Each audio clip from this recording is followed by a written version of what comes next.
Today, we're jumping into a really old text that gives us a surprisingly relevant guide for dealing with something incredibly painful, being lied about, being slandered. I mean, think about it. What do? It's a terrible feeling, right? That rush of anger, that sense of helplessness when somebody attacks your character with stuff that just isn't true. Suddenly, everything you've built, your reputation, your friendships, it all feels like it's on the line. So what's the move? Well, it turns out this is not a new human problem, not by a long shot. We're going to look at a case study from thousands of years ago, from a guy named David.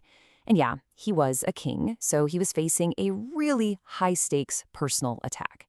His response, which he wrote down in what we now call Psalm 7, gives us this incredible framework to look at.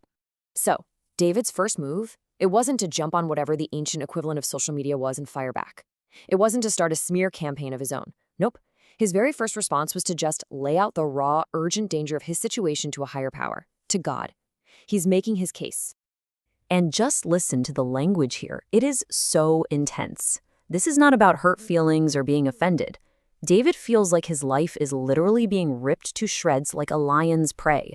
And he feels totally alone, completely unable to stop it himself. Okay, so his second step is where things get, well, really unexpected. It goes against every natural instinct we have. Instead of just pointing the finger at his accusers, he turns it around and points it at himself. Can you believe that? Before he screams, "I'm innocent" to the world, he says, "First, check me." He's basically saying, if there is any truth at all in what they're saying, if I'm actually guilty, then let the consequences come. That is just a wild level of honesty and vulnerability. And this is where you see the huge difference. Our gut instinct, our default mode, is to hit back, to defend ourselves, deny everything, and build up our walls. But David's model here shows a totally different way. First, you find your refuge in something bigger than the drama. Then you take a hard, honest look at yourself. And only then do you make your appeal for justice. So, after looking inward, this is where David shifts his focus upward.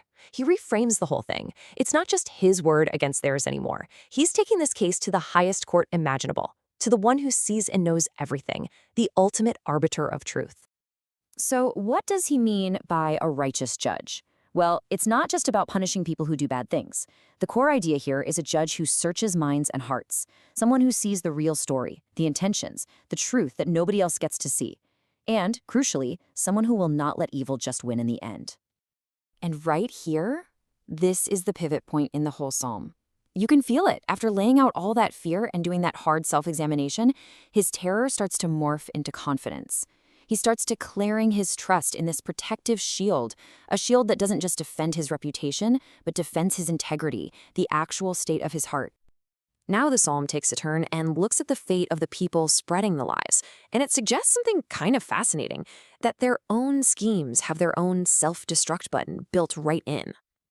You can almost see it as a 3-act play of poetic justice. Step 1, an evil plan is born. Step 2, a trap is dug for somebody else.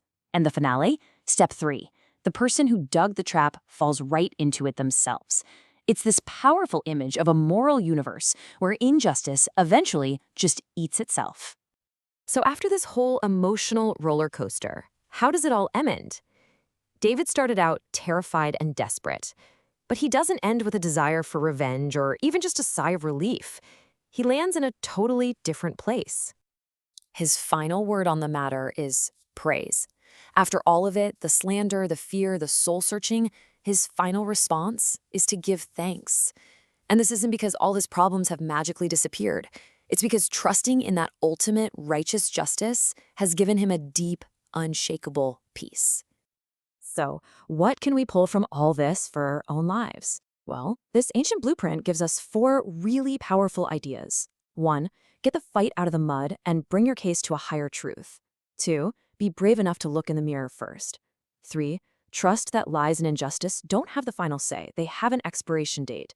And number 4, find your peace in that trust, not in waiting around for everything to be perfect. And that really leaves us with this big question to chew on. In a world where a lie can circle the entire planet in an instant, and where injustice often looks like it's winning, this ancient guide pushes us to ask ourselves, what or who is our ultimate judge? What is our final shield?